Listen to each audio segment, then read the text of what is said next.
Olá, meu nome é Marcos, sou professor monitor de inglês da Universidade para Todos. Eu estou aqui para falar um pouco sobre phrasal verbs. Que dentro do inglês, os phrasal verbs é uma categoria diferente de verbs, que são verbos. Então, bora lá. Dentro do inglês, os phrasal verbs são formados por um verbo e uma preposição ou um advérbio. Então, separados, ele tem seus determinados significados, mas que juntos vão gerar um novo significado. Ali, então, um novo verbo que são chamados de phrasal verbs. Por exemplo, o verbo give, que seria dar, mais uma preposição que seria up, que seria cima, fica give up, e que significa desistir. Então, give up é desistir. Exemplo, I give up on you. Eu desisto de você. Que se você quiser colocar esse verbo, essa estrutura no passado, você só vai colocar ali o verbo o verbo dentro dessa estrutura. Seria o give. No passado, gave. I gave up on you. Eu desisti de você. Então, isso vai seguir para todos os phrasal verbs, que ali o verbo principal, vamos dizer assim, dentro da estrutura, ele vai ir para o passado, como ele sempre vai normalmente. A diferença é que vai ter um advérbio, uma preposição junto, para formar um novo significado. Outro verbo aqui seria look after something ou someone, que seria alguma coisa, alguém. Então, look seria o verbo olhar. After seria depois. Então, look after seria cuidar de alguém ou de alguma coisa. I look after him, ou she looks after him. Que no passado ficaria she looked after him. Então, ela cuidou dele. Como eu falei, para ir para o passado do mesmo jeito.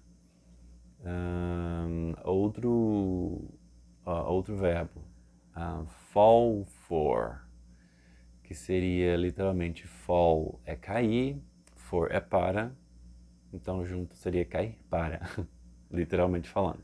Fall for, mas ele significa apaixonar-se. Então, quando alguém fall for outra pessoa, ela está apaixonada. Um exemplo, I am falling for her. Eu estou me apaixonando por ela. Então, você vai usar falling for dentro dessa estrutura. Assim, só que nesse caso aqui o passado de fall é fell, então é fell for. Que esse verbo ele é um pouco diferente dos outros, que você só acrescenta o ed no final do verbo, e nesse aqui ele muda completamente a estrutura. Enfim, seguindo. Outro verbo, outro phrasal verb, na verdade é sit down, que seria sentar-se, e o oposto de sit down seria stand up. São realmente opostos, tanto no verbo quanto na preposição. Outra expressão é find out. Find é encontrar, out seria fora, então separadamente não seria totalmente nada a ver se você fosse pensar encontrar fora. Não. Find out seria descobrir, significa descobrir. Então, I find out about what happened last night. Então, eu descobri o que aconteceu ontem à noite. Outra expressão é get away. Get away é livrar-se, se ou escapar de. Então, inclusive tem uma série que chama Get Away with Murder, que seria escapou de um assassinato, literalmente, só que eu creio que na versão brasileira eles mudaram para outra coisa. Então, outras expressões tipo go back, por exemplo, go back, que é voltar. Go é o verbo ir, back em si seria já volta, voltar, ou suas costas também você pode chamar de back. Só que nesse caso aqui, go back, fica, que é, imprime da melhor forma o verbo voltar. E tem go on, literalmente, go, verbo ir, on é sob alguma coisa, quando está em contato. Só que você juntando aqui fica uma coisa totalmente diferente. Go on, que é continuar. Tem outra expressão que é turn off, que é desligar, e turn on, que é ligar. On and off. Sempre quando vocês verem aparelhos eletrônicos lá, on e off, quer dizer ligar e desligar. E dentro dessa estrutura do phrasal verb, tem os separáveis e inseparáveis. O que isso quer dizer? Por exemplo, look after him, cuidar dele. Você não vai poder dizer look him after. A estrutura é incorreta. O correto é dizer look after him. Então, look after nunca pode ser separado. Ele sempre tem que ir junto para fazer sentido dentro da frase. O exemplo de não de separáveis no caso, por exemplo, turn off. Turn off the TV. Você pode falar turn the TV off ou turn it off. Que seria desligar a TV. Então, você vê que nessa estrutura você pode usar tanto turn off the TV como turn the TV off. Então, os dois é correto, porque eles são separáveis, então você pode usar assim.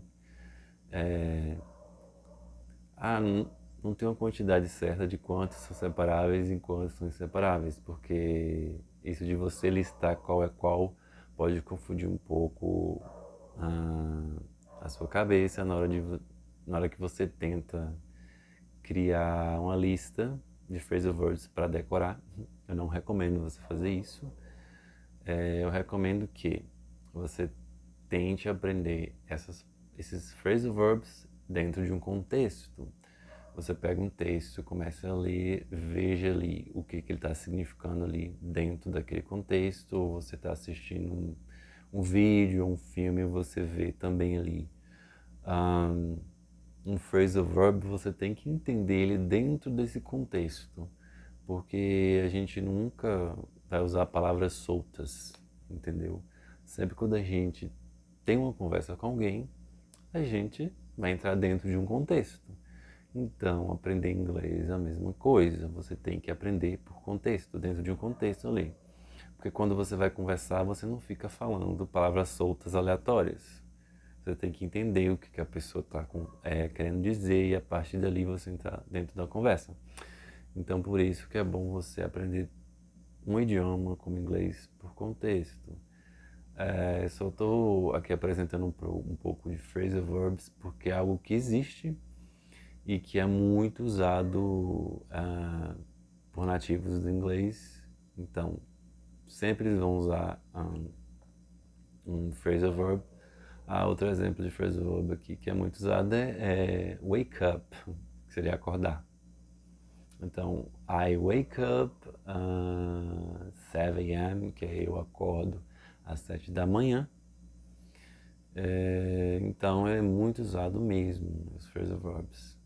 E então estou aqui só para apresentar um pouco para vocês como existem os phrasal verbs e que são muito usados e que é bom você aprendê-los dentro de um contexto, assim como todo o inglês.